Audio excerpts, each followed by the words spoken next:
The road to Douar El-Ghoul is a ribbon of cracked asphalt that the desert is slowly trying to swallow. My cousin Karim insisted we make the trip. He was a photographer, you see, obsessed with capturing what he called the vanishing soul of Morocco, and Douar El-Ghoul, village of the Ghoul, was his latest fixation. It was an abandoned village deep in the Atlas foothills, a place that emptied overnight decades ago. No one really knew why. They say the looms still work at night, Karim told me, his eyes gleaming with that familiar excitement as our old car rattled along. Imagine that shot, Omar, an empty hut, a half-finished Berber carpet on the loom, all under the moonlight. I just scoffed. And who's doing the weaving? The Ghoul.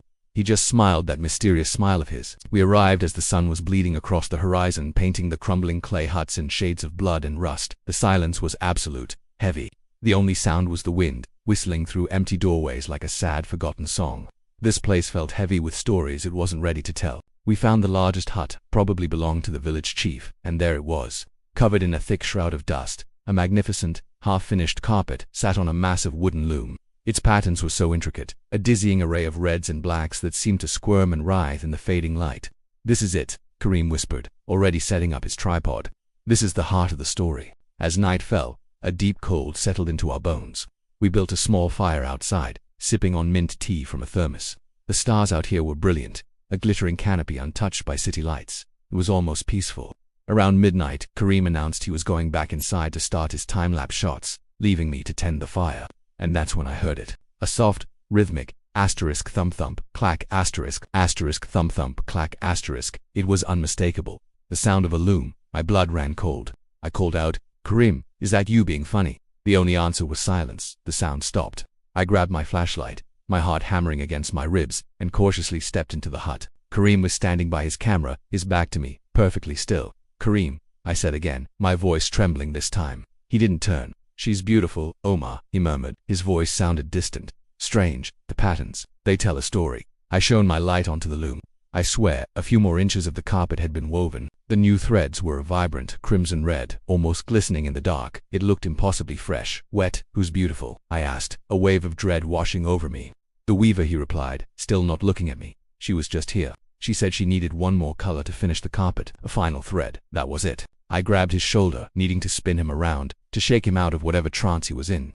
"Karim, we have to go now." He turned, and I stumbled back, dropping the flashlight in sheer terror. His face was pale, his eyes wide and completely vacant, but it was his hands that made me scream. His fingers were stained a deep dark red, and from the tip of his index finger a thin crimson thread was slowly, impossibly unspooling itself. It stretched from his finger and was woven directly into the new section of the carpet. "She said my soul has the perfect color," he said, a horrifyingly peaceful smile spreading across his face. The rhythmic sound of the loom started again, but faster this time. Asterisk thump-thump clack, thump-thump clack. Asterisk. The thread coming from Karim's finger began to pull, growing tighter and tighter.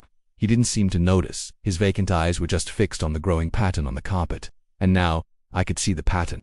I recognized it. It was a human figure, contorted in agony, its colors fading as that single red thread consumed it. I ran. I didn't look back. I just ran. The sound of the loom followed me, echoing through the dead village, a frantic, hungry beat.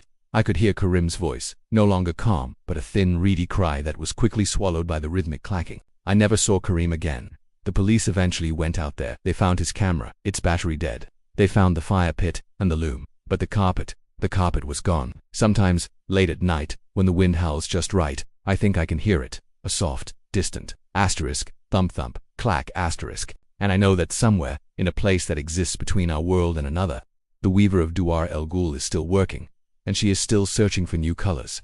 Thank you so much for listening to my story. If you enjoyed this tale, please hit that like button and subscribe for more chills. Stay safe out there.